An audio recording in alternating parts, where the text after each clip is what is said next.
Welcome to a special joint episode of Geopolitics Decanted and Risky Business. I'm your host, Dmitri Alperovitch, chairman of Silverado Policy Accelerator, a geopolitics think tank in Washington, D.C.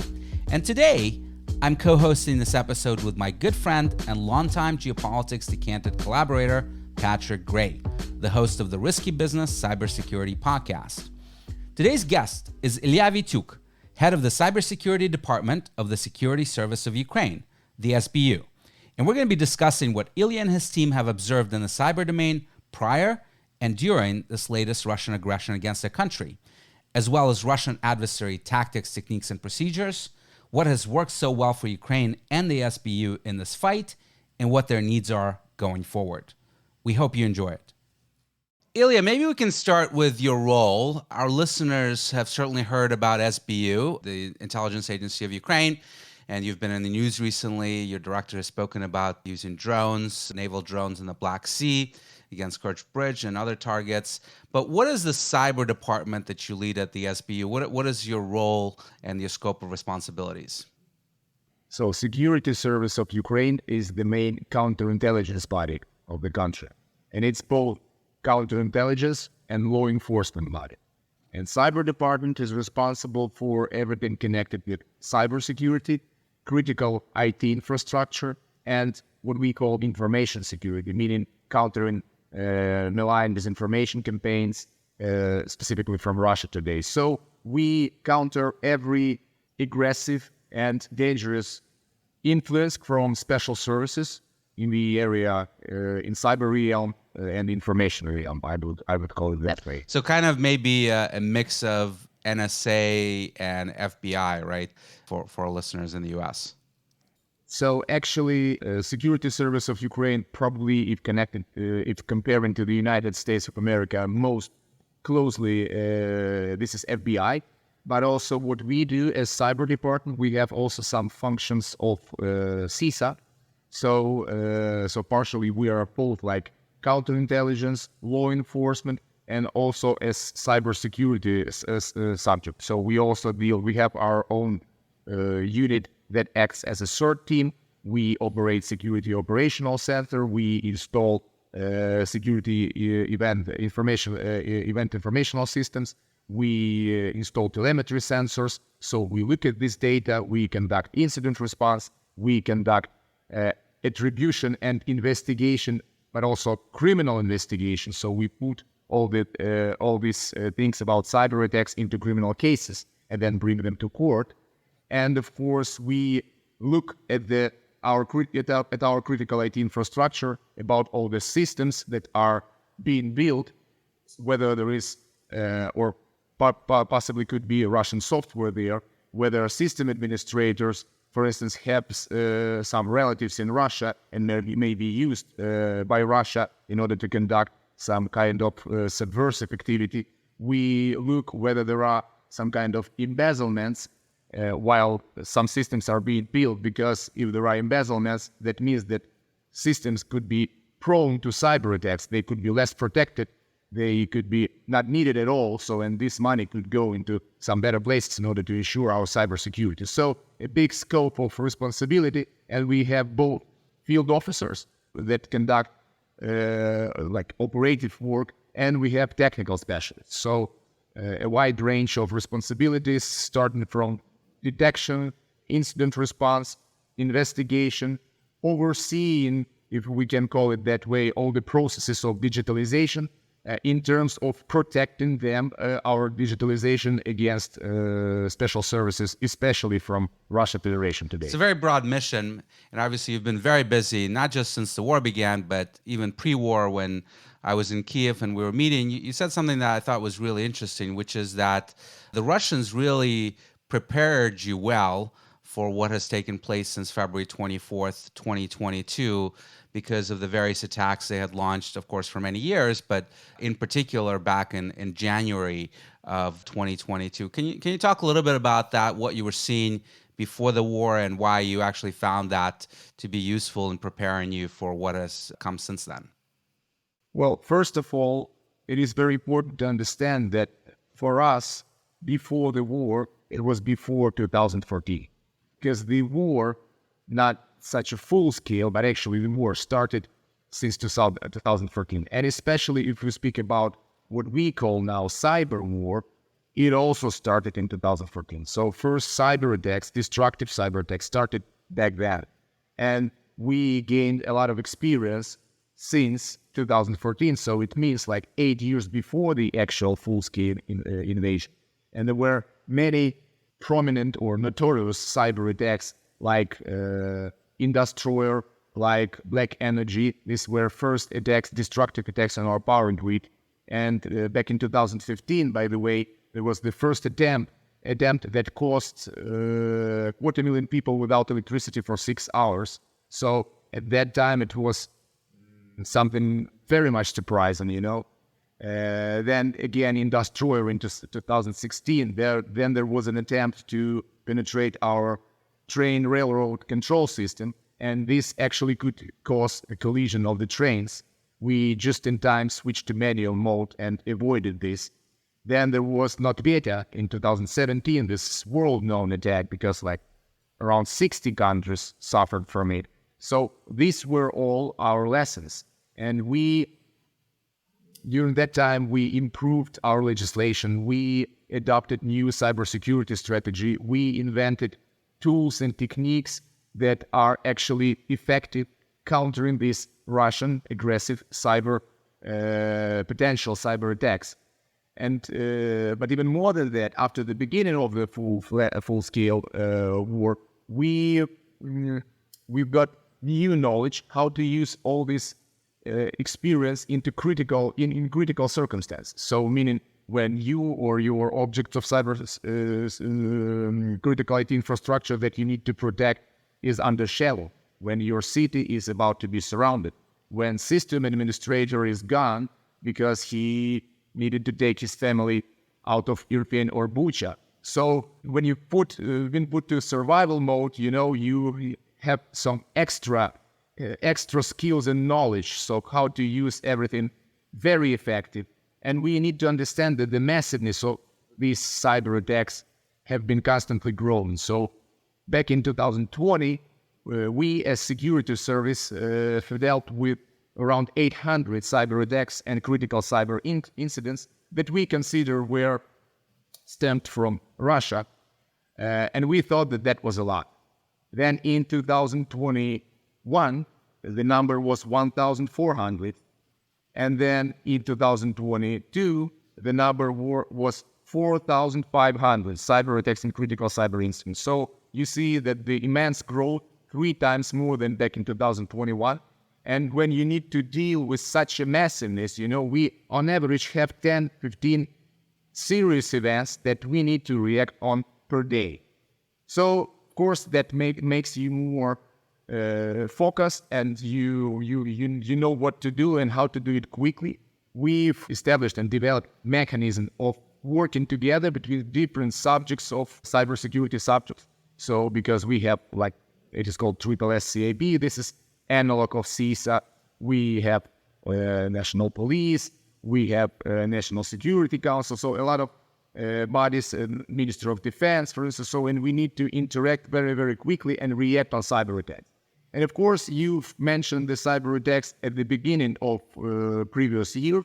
It was on January and on February. So these were 2 big combinations of cyber attacks that happened simultaneously. And for us, it was like a dress rehearsal before the actual invasion and before the full-scale war. In January, it was January 13, 14. It was a mixture of everything, defacing websites, using wipers, lockers, DDoS attacks, and also the psychological disinformation campaign that actually was also launched simultaneously in order to make people panic that all of their data were stolen and will be exposed, and that all the IT infrastructure will be wiped away. So that was the idea, because around 70 state websites were defaced in the morning of January 13. And for us, it was another big experience. like literally for a couple of days, everyone who is somehow attached to cybersecurity, they were all standing on their ears, because we needed to cope with all the problems. And indeed, most of the resources were fully restored, like in a couple of hours. There were only a couple of ministries that indeed were damaged more serious, and we needed more time to bring it back to normal. And then there was another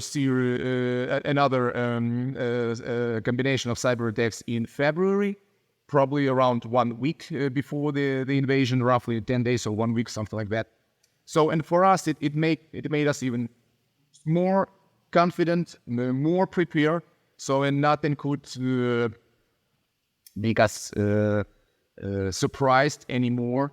And what happened on February 24th, actually even 1 day earlier, because the actual attacks, they started in the evening of February 23, and they attacked a number of resources. Most prominent was, of course, Viasat, satellite communication system, because they wanted to attack our military, because they knew that we used that satellite for communication. However, we coped with that problem rather quickly, and till probably 5 or 6 o'clock in the morning on February 24th, like most of the possible damage that this attack could produce, we already sorted it out. So if this is, to speak very briefly about those long 8 years before the full-scale invasion. Now, I just wanted to jump in there earlier, because I'm very glad you mentioned what happened in 2015, because this is, really well-studied stuff, even outside of Ukraine. It's not every day that an adversary manages to disrupt power infrastructure. Entire books have been written about this. But I find it very interesting that we had this trajectory where Russia was doing all of this incredibly aggressive and damaging stuff, targeting industrial control systems and whatnot. And then in the lead up to the invasion, of course, we had the Viasat hack, which was, very widely reported on and is regarded as the most, interesting thing that Russia has done with cyber throughout this more recent escalation in the invasion. But, you also spoke about more recently dealing with things like wipers and website defacements and information campaigns, which is not really what people were expecting. They were expecting more of this big, scary stuff from Russia. Attacks against control systems, attacks against the banking sector, attacks that would actually achieve some sort of effect. Why is it that we haven't seen that in Ukraine? Is that because you had time to adapt your defenses, or is it because Russia has just planned all of this so badly? Well, it's not only because Russia is not that good as probably the world supposed it is in terms of cyber, but also because of this experience we had, and because we are far better than probably most of people in the world supposed before. Because when you are constantly on the cutting edge, when you constantly see and feel all these TTPs, it is very important to say that we deal with special services. They are in charge of all the attacks. They conduct these cyber attacks. They orchestrate these cyber attacks. So these are not about some talented youngsters that are in search of easy money. So this is not about ransomware. This is about professionals. They have laboratories. They have research institutes to develop specific malware, custom malware for specific systems. And so they did it all the time. And there were a number of attacks, but probably not known to all the world, that we stopped on initial stages and understood what methodology they actually used. So, of course, yes, the knowledge that we gained during those 8 years, like I said, probably was a crucial thing that didn't let Russians to do what they wanted to do. Speaking about attempts, there were and are a number of attempts to conduct serious destructive attacks. For instance, just recently, they tried to attack one of our telecom operators, and we have 3 of them. So, and it means that even causing damage. And they were, believe me, they were very, very deep. But luckily, we managed to stop, and so no damage has been produced. It was starting from eavesdropping and finishing with leaving like around 40% of the population without communication. And if one telecom operator stops operating, the other two, they will be overloaded. So it will be impossible for them to cope with the problem. So meaning hitting one means hitting all three. So this is just recently. It was a couple of months ago, for instance. And something like this is happening all the time. So they tried, but they just couldn't. It was very difficult for them to come to success. And by the way, they also another mission they had last autumn. They tried to coordinate and to conduct simultaneously cyber attacks with missile strikes on our power grid. So there was a serious growth, and there were a number of attempts that we blocked and stopped on initial stages, hitting our power grid, our power plants, distribution companies, and so they wanted to penetrate SCADA, and they wanted to switch off the light using cyber tools. So it's not that they didn't try; it's because they couldn't manage to do that. And of course, we need to understand that their resources, Russia's resources, are limited. Not in terms of money. No, they have money, they have laboratories, but in terms of professionals that will cover all these cyber activities against all the infrastructure of Ukraine, because our infrastructure is huge. Ukraine is a very big country, and it's not that easy, to cope with everything, with communication, with power grid, with conducting psychological campaigns, with ministries, state administrations, etc., etc., etc. And apart from that, they also conduct cyber attacks on countries that support Ukraine. So somebody also has to do it as well. Of course, we understand that these are usually low-profile actors that they use, because most of the most dangerous and aggressive cyber potential, it goes here in Ukraine, and we digest it.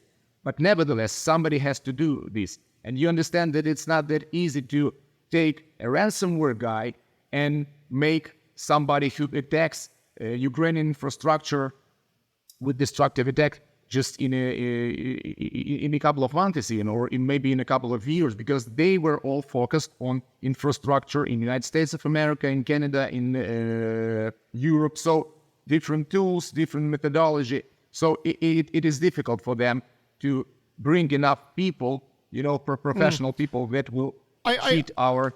I got to confess too, Ilya, I don't quite understand their strategy, right? Because, you've spoken about this, and there's been some debate in cyber circles about whether or not these attacks against things like power facilities at the same time that they're being struck with missiles and struck kinetically, about, what Russia is really trying to achieve with the cyber component there, other than just keep everyone on the defending side quite busy. Like, there's no deeper strategy. There might be coincidental targeting, as in, okay, everybody, we're attacking this place today, or we're attacking this facility, but there doesn't seem to be any sort of combined arms approach or thinking going into doing this sort of stuff. I mean, I'm certainly an outsider in all of this, but what do you think about this idea that Russia's strategy just seems to be to cause as much chaos as they can, and there's not really anything deeper to it than that?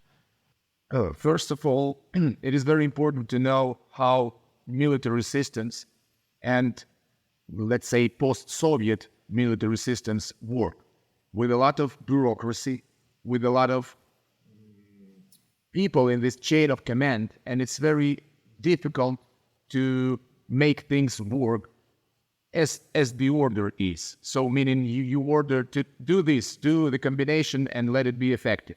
But in the end, it's not that effective, just because of all the problems Russia has, all of the not understanding how we defend ourselves already. So it doesn't mean that the idea was to create chaos. The idea was, it's like with missile attacks. So having this air defense we have now, thanks to our partners, we still need a lot, but nevertheless, the accuracy Russian missile attacks today is a little higher than 80%, sometimes, lower than 20% out of 100, sometimes 10%. So it means that you try everything you can, and something will hit. So that's how they work with power plants, and the exact situation they try to do with cyber attacks. So meaning that, I don't know, maybe there will be a cyber attack or a missile coming there, but in the end, they're throwing everything in and hoping something will do the job, right? But it seems like the cyber component of this, this is actually something that Ukraine has been able to withstand quite well. This is the first actual cyber war, meaning that there are two countries, Russia as an aggressor, we protecting ourselves and also conducting counteroffensive already. I won't hide it. So yeah, of course, we also conduct specific operations because we have all the right to do that. Not we are the aggressors. And of course, we need to make them busy. Of course, we need to penetrate their systems. We need to get the important intelligence in order to make our victory happen faster. But so these are two countries not hesitating to conduct destructive attacks, So this is the first example, so right example, and that's probably, so many things, they happen for the first time. So nobody had experience like this before, and now this is a testing ground for this. And Ukraine is a testing ground for Russia's cyber weapon, what I say. And now we see how it works here in the country that was prepared for 8 years before. But, saying that they are not effective, it's very important to understand that you cannot predict what would be if Russia would attack another country, not Ukraine, some European country, some small European country, with that's all not their prepared cyber in the tools. same way because it hasn't had the experiences Absolutely. yet. And I do believe that the consequences could be indeed very, very serious. So, and let's not underestimate the problem that cyber attacks can actually cause when they are conducted in a destructive manner, like what they do here in Ukraine now. I mean, it's interesting because it seems like you're agreeing with a theory that I've heard before, which is that Russia made a strategic mistake in 2015 by launching these types of attacks against Ukraine because it forced policymakers, it forced leadership in Ukraine to take this extremely seriously and get prepared, which may have made it much more difficult to do these sorts of things again during this phase of the war. So it sounds like you're agreeing with that, and that Russia's prior behavior helped to prepare you. Even more than that, you mentioned 2015, but let's not take that long. For instance, if we say about the cyber attacks in the beginning of the year, like January and February, I do believe that this was a great mistake because they did have good access to our systems and they could use them simultaneously on February 23 altogether. And, because like I said, we had this dress rehearsal and we could be more sort of relaxed, and because indeed, January, February, and then after the invasion, probably in the first week or two, they used most of the aces that they had in their sleeves. So they'd done the preparation, they'd got the access, they pulled the trigger, and then after that, they didn't really have, and this seems to be a consistent theme, which is Russia didn't have a plan B. They had a plan where they expected to achieve their objectives in Ukraine very quickly. And when that didn't happen, they didn't really have a backup plan. I mean, that Absolutely. seems to be the narrative, right? Absolutely. And, and they started to run out of fuel because indeed they supposed it to be a blitzkrieg. And then after a couple of weeks, when they understood that this is for a long time, so they just started to attack everything they could with all the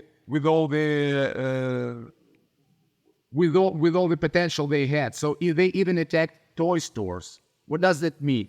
That there was an order that you need to attack, and then you look, okay, what can I attack? I need time in order to get a good access to good systems. So I will attack what is easier to attack. So like toy stores, like pizza stores, Well, etc. anything vulnerable, I think, is the point, Yes, right?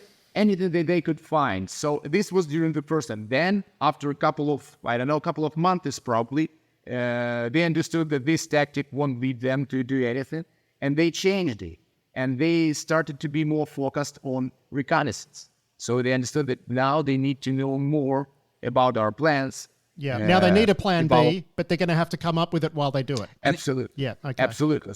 So this plan B, it emerged after a couple of weeks or even months because of all this bureaucracy after the actual invasion. Yeah, that's for sure. And of course, back in 2015, you said that this was a mistake. This was a mistake, but I do believe that this is about strategic leadership. I don't think that everyone in Russia in 2015 understood and knew what is about to happen, and that the full-scale war is about to happen. So that also something we need to consider. Illia, do you have any theories for why they launched these attacks so early? I'm talking about January and February, before the full-scale invasion. Do you think that was a lack of coordination between their cyber forces and their military forces? Maybe they thought that they would go earlier than they ultimately did. Why sort of use up your ammunition, if you will, before you actually start? Well, my theory is that they wanted to execute these cyber attacks, and the idea was that with these massive cyber attacks, they will, first of all, they will wipe out a lot of infrastructure and make people panic, make people more vulnerable, and they will prepare people. Most of the things that it was about psychology of our people, like what will happen in a couple of weeks. We're speaking about or months, because actually nobody knew when the invasion is about to start. You remember there were a number of dates. So started in January, and then February. So a new date was coming every time, meaning that probably this was a cyber attacks, and everyone would be so shocked with what would happen. It would be easier for them to come, and break our people mental. So I do believe that was the idea. But we coped with them, and we showed, look how strong we are. We coped with that kind of attack. So it played a bad joke with them. But I do believe that the idea was like that, because even on February 24th in the morning, main focus of their attacks was on this psychological point. So there were a lot of Telegram channels. They tried to attack websites of local state administrations. So in order to leave people without information and without the understanding what is going on. And I do believe that probably you cannot imagine what happened here on February 24th. This is something, no matter that there were some kind of warnings that they were about to start, but actually nobody thought that this would be from all sides, such a full-scale thing. And it was chaos. And when there's chaos, when there is fear, people always are searching for information. So this it's vital and important. And this disinformation campaigns that Kharkiv is already surrounded, Sumy is already surrounded, and that wasn't truth. That was their initial focus back on February 24th for a couple of days, to break people's will to resist and to make them surrender. So I do believe that this series of attacks would show people that, look what we do with your IT infrastructure, and when the operation would start, the actual full-scale war, they would say, surrender, otherwise you will have even more dramatic effects than what you have seen a couple of weeks or a couple of months ago. So I do believe that the idea was like that, and this is the idea of special services, of GRU, of FSB, that's how they play things, because military people, they have a little bit more plain understanding of how to make people surrender. So Illia, you mentioned GRU and FSB, so there are, as our listeners know, three major intelligence services in Russia that conduct cyber attacks: GRU, the military intelligence; FSB, the domestic and kind of near abroad intelligence service; and then SVR, that does the foreign intelligence mission. Which ones have you seen in Ukraine? Is it all of them? Which ones are most aggressive? And do you see any cooperation between any of these agencies, or they're all operating on their own? So we witness all three of them. If to speak about most dangerous, these are GRU and FSB. I don't know who will be the first. Probably, my opinion, it will be GRU. These are APT-28 and Sandwar. However, FSB has also strong APT groups. For instance, Gemeredan group and Turla. But I do believe that especially in the beginning, that GRU was, for a short period of time, they were put in charge of all the operations, because we have the information that some accesses to our systems that our special services had, they gave these accesses to GRU in order for them to conduct simultaneous and planned operation. However, after that, when things turned out in a different way as they planned, they all started to work separately. And today, we mostly see here GRU and FSB. They are more active than SVR. However, SVR is also linked.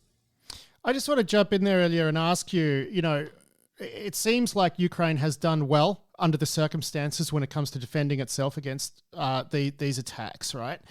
You're talking about, as you pointed out, a large country, lots of infrastructure, a fairly small economy. What do you attribute your success to? What were the things that you did that worked? Because I'm sure there's a lot of people both in industry and in policy who are listening to this who would love to know, like, if you had to describe the secret of your success, what would that be? There can be a simple answer to this question, but probably, first, like I said, this is experience. We had time to be prepared. And not only our professionals, how to counter the attacks, on technical level, but also about policy, about strategies, about law. Again, this is our communication and our cooperation with our partners. These are both, I'm speaking about state and non-state entities, special services. So we've studied a lot. We've studied our people abroad. We've seen best practices that were in the world at that time. So we received a lot of help. We received a lot of financial help, of hardware and software, and all other kind of stuff during that time. And the more cyber attacks we had, the more notorious cyber attacks we had, the more help we received during that time. And of course, in terms of money, this is a very big problem, because the IT infrastructure of Ukraine is huge. It's indeed huge, and it is very difficult to protect everything. But it's very good that we have algorithms already. So, we know what to do once something bad is happening. So, and we have possibility to react. We know how to react quickly. But nevertheless, a lot of systems still in Ukraine, they have to be built from scratch. A lot of things that we still need to do.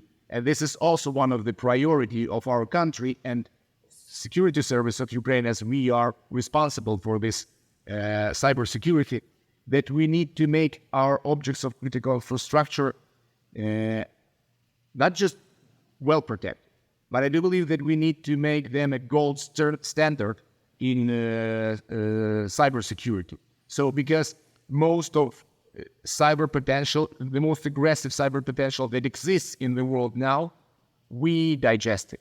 So, and our walls need to be as strong in order to, because, we take this cyber potential and it cannot go further, because once our defense would fall, once our cyber defense would fall, you understand that this potential would be used elsewhere in other countries in the world. So I do believe that this is not only our mission, but is also the mission of the whole democratic world, to make our systems protected and to make it possible for us to cope with all possible cyber attacks Russia is about to conduct further. It is very important to say. So these are both mixture of experience, of knowledge, of understanding best practices, of getting all kind of financial support, and of all kind of intelligence support as well. So because we get information from special services, from cybersecurity companies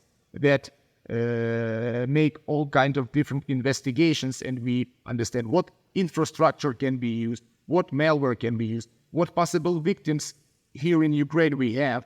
So this is all the combination and the understanding how to use this information quickly and in the most relevant way. Probably this is the key to success. And of course, after the full-scale invasion started, it seemed like there were a lot of Western companies that wanted to volunteer products, services. I mean, we've heard stories of, I think it was, one of the companies that makes FIDO2 keys sending over 30,000 of them and things like that. And Microsoft helping out with things like O365 access. How helpful has that stuff been? And are you still getting what you need? And what else do you need? We've got a lot of industry listening to this. What has helped in that round? And, what else do you need? Well, indeed, like I said, a lot of things that we've received. You mentioned already some companies, and this was in both and Microsoft and Cisco. And so you probably know that what we did was cloud migration just before the war, and was extremely helpful because we managed, just to save our most important data from missiles, because a lot of our infrastructure, we understand that was virtually occupied. So, and we managed to bring and to store this very important information abroad. But apart from this, if we speak about cybersecurity, we received a lot of tools free of charge from different companies, like, for instance, from Mandiant, from Cisco, specific telemetry sensors. For instance, Mandiant, we received a phone call from them on February 24th in the morning, probably at around 11 o'clock. And they said, you have unlimited access to all our products. So meaning they have this specific XDR, extended detection and response, decisions, sensors we spread along our objects of critical IT infrastructure. And they also gave us dedicated teams of people who will analyze the information from these telemetry sensors, and to help us to cope with cyber attacks. So this was extremely important, and Cisco did the same, for instance. So it was extremely important for us because we had additional hands to cope with these cyber attacks in the very beginning. Then, for instance, US Cyber Command, they came to Ukraine in December 2021, and together we inspected a couple of objects of critical IT infrastructure that we believe will be, that Russia will focus the attention on, supposedly. And it happened just like that. So together we inspected them, and then they provided us with some specific hardware and software, and it helped us a lot because just after the invasion, they started to attack these objects. So these are just some examples of the help we received, and then the help from cybersecurity companies when we constantly received the flow of their investigations about Russian APT groups, about their TTPs, about what they are doing, and working with malware, etc., etc. So the combination of this helped us a lot. However, like I said, our IT infrastructure is huge, and it's a very important question today. A lot of people, companies, countries, they ask, what do you need? Probably the thing I want to ask now, I ask for the cybersecurity companies to come to Ukraine right now, and we have a special group of everyone who is involved in cybersecurity. We have a Vice Prime Minister Fedorov in charge. We have security service representatives there. We have MOD's representatives there. We have armed forces representatives there, and National Security Council. So we all sit together, and any cybersecurity company comes, we say, okay, you go to that ministry. there's a list where you decide here are 20 ministries, 20 state entities that are top priority for now. You can go here or there and inspect. You understand that we need like sometimes maybe weeks in order to understand what are the needs of the particular state entity, object of critical infrastructure. And then after that, we have a project for every object. And this project goes to a transparent platform where you just enter and see what exactly you need. And then Google says, okay, I donate amount of money. Cisco says, I donate money and servers. Canada says, I donate money. They all understand what we need, and it is stamped and approved by somebody who has credibility. But Ilya, it sounds like you're trying to replicate what has been done on the military side, where there is this mutual conversation with allies of what artillery systems you need, what tanks, what armored vehicles, and you're trying to create that list on the cyber side as well, and then see who can contribute to that. Is that right? Absolutely, but the only difference is that here in cybersecurity, it's a little bit more difficult. Why? Because when we say about military, we know how many rounds, how many shells we need. We know how many tanks or planes or jets we need. And here, we still don't know how many servers, how many XDRs, how many security operational centers, how many CM systems we need. So we still don't have the full understanding of what exactly we need. So this stage is also very important. And when we speak about military, this stage can be omitted. But the idea is the same. We have this system that is called Karawai.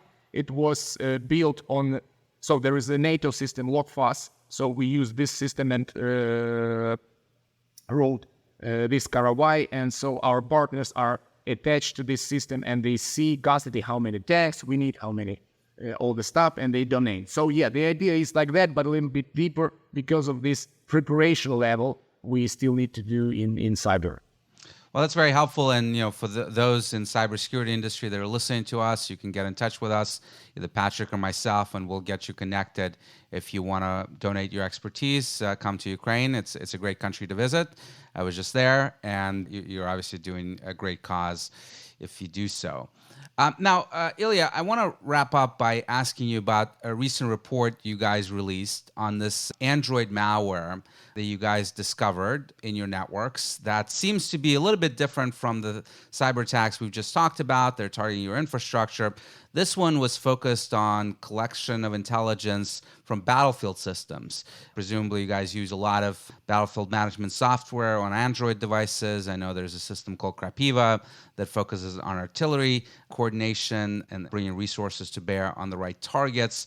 How do you assess that particular operation by the GRU, this Android attack? Do you think it's particularly sophisticated? You mentioned that they were able to also potentially write this malware by collecting devices from the battlefield and understanding how they work and target them more specifically? Yes, this is we do believe that this is a very, very sophisticated attempt. We knew that military systems were among top priority of our enemy. Like I said, they started to focus more on reconnaissance, and this was first of all this is military systems. This was our logistics and transportation. It was important for them to understand about how this weapon we receive from our partners, what are the routes and how it has been deployed. And of course, they tried also to penetrate how they call it decision-making centers. So these are our ministries and our residence office, etc., in order to get the most important intelligence about our plans, about the weapon, and all other stuff. And indeed, it is very interesting. And this is something that for sure will be used by our partners. This is how effective we use military situational awareness systems. And we have a number of them. Most popular and most prominent are Delta and Kropiva, but there are a number of others. And they were focusing their attention specifically on this system all the time. So we've seen a number of attacks on the Delta, for instance. They created, and it's very important to understand. I do believe that not everybody from our listeners, they understand. So Delta, the thing is that when you penetrate the system, you cannot see the whole picture. So it's like multi-layered, and so every user, he sees a small percentage only what he needs in order to conduct operation. If to briefly describe. So what they did, they created fake website of Delta, and that's how they managed to get people's login and passwords. So and they tried to log into as many accounts as it's possible to see the big picture. This was their first attempt.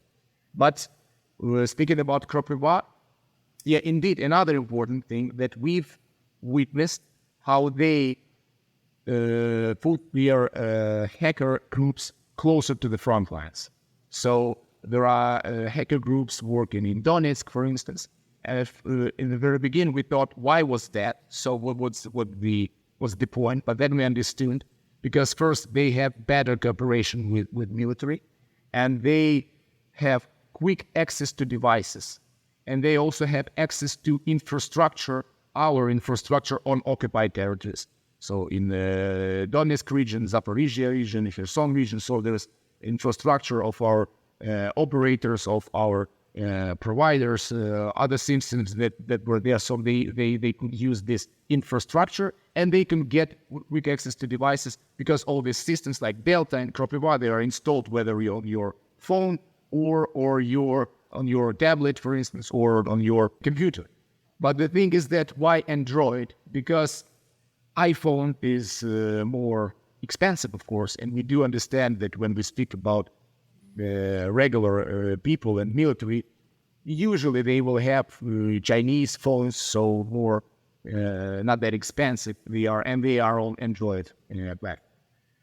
So, and they were that focused that speaking about this Kropiva, we defined and thought at least 7 malwares, custom malware, that were specifically invented for Kropiva. So, meaning that they got into, inspected it, and specifically built in their, as we understand, in their research institutes they had in GRU, because this was an attack conducted by GRU. So they took this malware and penetrated. And there were, why it was also sophisticated. So they tried to avoid detection. There were a number of backdoors, so alternative backdoors, in order to get the information from the system. And why it was also very dangerous, because it's not that you will get the information from Kropiva from these attacks. You will get the access to devices, so you will see pictures, you will see everything that's on your WhatsApp, Telegram, and whatever messages you use. So everything that's inside your phone could be exfiltrated. And that was extremely, extremely dangerous. And apart from that, one of the sample of the malware was used in order to get the information about Starlinks. So if it is connected to Starlinks, the configuration would go there, meaning that they would have the possibility also to coordinate their artillery shelling or missile attacks, because they will see the coordinates of Starlink that this or that device is attached to. So if you will see a multiple number of devices with important information on it, and with Starlink just is the coordinates, so you understand where probably the high-rank military officials are situated. So that was another important and very dangerous stuff. So, and the preparation took a lot of time. So first you need to inspect this system, then you need to produce this custom malware, then you need to get inside, penetrate. So it took months for them to try, and luckily we stopped it on initial stages. And according to our partners, special services, and our partners from NATO, they say that this is first very bright example of military cyber defense operation. We conduct this operation with armed forces, of course, because we needed to take and clean up all the devices that were, so we needed to take this copy, get inside, and we found how they managed. So they used the specific port 5555 in order to penetrate the Android devices. So we got this information, we fixed it, and fixed all the problem, then cleaned all the devices.